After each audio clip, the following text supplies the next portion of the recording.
Assalamualaikum warahmatullahi wabarakatuh. Selamat pagi, Bapak, tim dosen penguji tenaga listrik Universitas Indonesia. Perkenalkan, nama saya Raffi Wiryazurseno, Teknik Elektro Universitas Indonesia, kelas reguler dengan NPM 22068 Pada hari ini saya akan mempresentasikan program kerja praktik saya pada PT Pertamina Hulu Energi, Divisi Production and Project, dengan judul kerja praktik sistem proteksi pada substation distribusi 6DN kelistrikan Minas WK Rokan.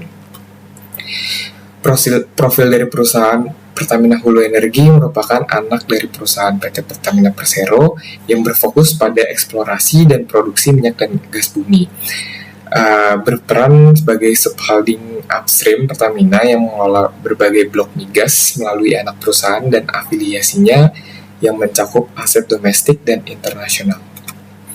Latar belakang pengambilan judul tersebut yaitu dari gardu induk 13,8 kV 6DN di Field Minas yang merupakan wilayah kerja Rokan.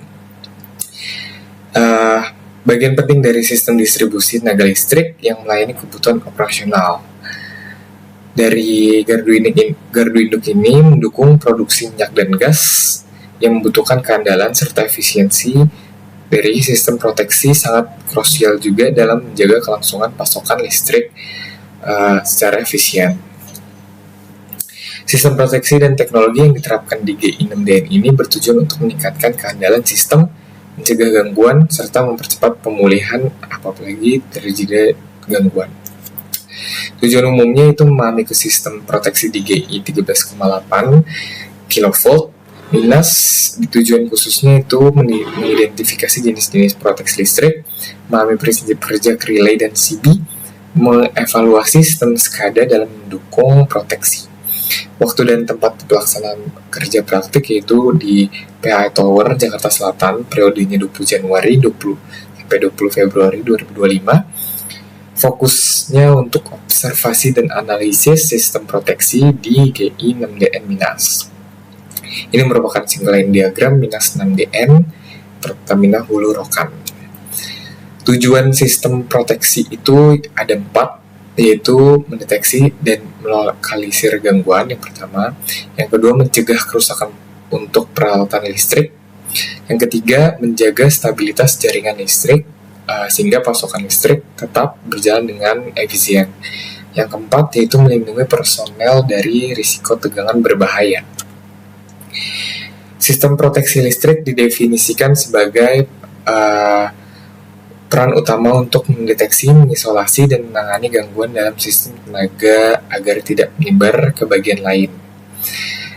3 klausul untuk menjaga pasokan listrik yaitu kecepatan, speed, merespon gangguan dengan cepat.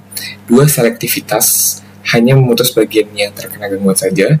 3 keandalan atau reliability.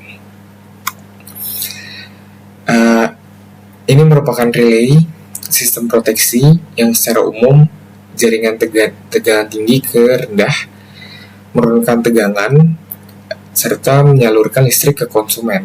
Itu fungsi dari gardu induk. Fungsi dari tegangan, gardu induk transmisi itu mengelola tegangan ekstra tinggi, dan induk distribusi menurunkan tegangan tinggi ke rendah. GI6DN ini merupakan GI distribusi tegangan menengah yaitu 13,8 kV. Konfigurasinya single bus yang mana memiliki kelebihan yang rancangannya sederhana, biayanya murah, mudah dioperasikan. Kekurangannya itu redundansinya terbatas. Selanjutnya yaitu proteksi diferensial trafo ANSI 50BF, yaitu trafo adalah peralatan vital dalam sistem kelistrikan. Fungsinya untuk melindungi trafo dari gangguan internal seperti hubungan singkat antar lilitan atau antar fasa. Cara kerjanya itu proteksi diferensial bekerja dengan membandingkan arus masuk atau arus keluar. Selanjutnya itu proteksi kegagalan CB atau breaker failure. Jika CB gagal bekerja, arus gangguan akan terus mengalir dan dapat menyebabkan kerusakan besar. Yang fungsi dari breaker failure protection yaitu untuk mendeteksi kegagalan CB dan memastikan pemutusan arus berjalan efektif. Jika CB utama gagal, sistem akan mengaktifkan CB cadangan untuk memutus arus gangguan. Agar proteksi ini untuk mencegah penyebaran gangguan ke jaringan yang lebih luas. Selanjutnya yaitu proteksi pada short circuit atau hubung singkat dan overcurrent. Melindungi sistem dari lonjakan arus akibat short circuit atau beban berlebih. Selanjutnya, proteksi tegangan dan frekuensi abnormal. Tegangan yang terlalu rendah itu dapat menyebabkan kegagalan.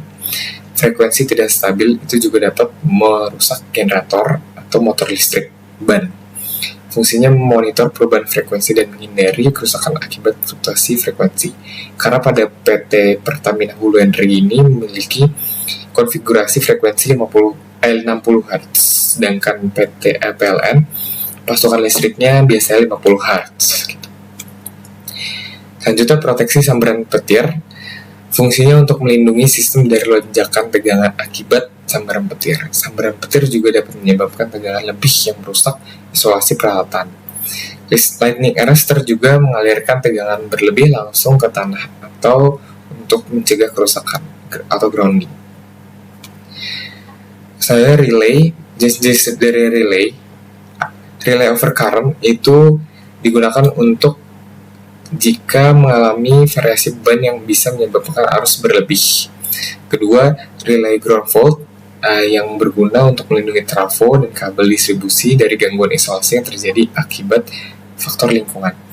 Yang ketiga yaitu relay distance atau impedance relay yang digunakan pada jaringan transmisi untuk mendeteksi gangguan lebih akurat dibandingkan relay arus berlebih. Yang keempat, relay differential yang sangat efektif dalam melindungi trafo dari gangguan internal. Yang kelima, relay under atau over voltage yang fungsinya untuk melindungi peralatan dari fluktuasi tegangan yang dapat merusak sistem. Yang keenam, relay under atau over frequency yang digunakan untuk mencegah ketidakstabilan sistem akibat perubahan frekuensi. Yang ketujuh yaitu relay Buchholz yang berfungsi mendeteksi adanya gas yang dihasilkan oleh gangguan dalam trafo minyak. Ringkasan untuk relay, tujuan penggunaan relay itu satu, menjamin keselamatan sistem tenaga listrik. Yang kedua, mencegah penyebaran gangguan ke bagian sistem lainnya. Yang ketiga, mengurangi kerusakan peralatan akibat arus berlebih atau tegangan abnormal. Selanjutnya itu circuit breaker atau pemutus tegangan, yaitu perangkat yang memutus aliran listrik secara otomatis jika terjadinya gangguan. Jenis-jenis CB yaitu yang pertama air circuit breaker yang digunakan untuk proteksi utama terhadap beban besar di sistem distribusi, yang menggunakan udara untuk isolasi pemadaman busur api. Yang kedua, vacuum circuit breaker yang digunakan dalam jaringan distribusi dengan tingkat gangguan yang tinggi, menggunakan vakum untuk memutuskan busur api atau mengurangi kehausan kontak. Yang ketiga yaitu SF6 circuit breaker, menggunakan gas sulfur hexafluorid sebagai isolasinya. Dipilih ini juga untuk perlindungan tegangan tinggi karena daya isolasi yang tinggi juga. Selanjutnya, untuk pemantauan sistem SCADA, Supervisory Control and Data Acquisition, untuk pemantauan dan pengendalian digunakan untuk meningkatkan efisiensi dan keandalan sistem distribusi listrik. Protokol keamanan dari SCADA itu yang pertama, protokol komunikasi yang aman, IEC 61850, DNP3, dan Modbus TCP/IP Secure. Versi Modbus ini yang aman juga. Keamanan jaringan ini juga menggunakan firewall industri untuk mencegah akses tidak sah atau ilegal, implementasi VPN, autentifikasi, multi-factor authentication. Selanjutnya, saran untuk PT Pertamina Hulu Energi, yang pertama, evaluasi setting proteksi dan uji koordinasi relay secara berkala dengan software. Dua, yaitu tambah backup relay untuk feeder-feeder yang penting, kompresor atau injeksi air. Tiga, meningkatkan keandalan SCADA dengan backup, komunikasi, dan server. Keempat, kalibrasi secara rutin, CT atau PT, dan mengganti perangkat yang sudah aging atau usang. 5. Pertimbangkan untuk penerapan sistem bus ganda untuk keandalan yang lebih tinggi. Selanjutnya itu saran untuk mahasiswa dan institusi pendidikan. Mahasiswa perlu aktif memahami standar kelistrikan ANSI atau IEEE saat kerja praktek berlangsung. Yang kedua, kampus mengintegrasikan teori proteksi dengan software modern dengan praktisi langsung. Sekian presentasi dari saya, kurang lebihnya mohon maaf. Wassalamualaikum warahmatullahi wabarakatuh.